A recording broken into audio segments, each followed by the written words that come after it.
తెలంగాణ సెక్రటేరియట్ను గత ప్రభుత్వం చాలా ఖర్చు మూటకట్టుకుని వైట్ హౌస్ మాదిరి తిరిగి నిర్మించింది. గౌరవప్రాయంగా బిఆర్ అంబేద్కర్ విగ్రహాన్ని కూడా భారీ స్థాయిలో కట్టుకొచ్చింది. ఇప్పుడు కాంగ్రెస్ ప్రభుత్వం వచ్చింది.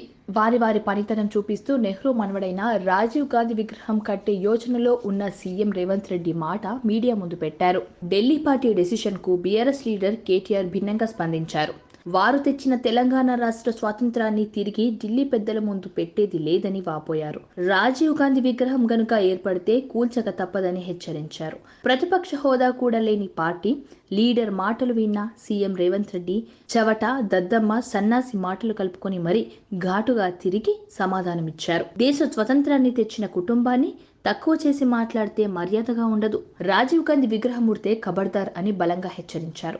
రాజీవ్ గాంధీ విగ్రహం పెట్టకుండా తాగుబోతు సన్నాసైన కేసీఆర్ విగ్రహం పెట్టాలా అని సూటిగా ప్రశ్నించారు. ఉద్యమ ముసుగులో వేల కోట్లు దోచుకున్న తండ్రి కొడుకులు సెక్రటేరియట్ ఆవరణలో తెలంగాణ తల్లి విగ్రహం కూడా పెట్టలేదని వాపోయారు.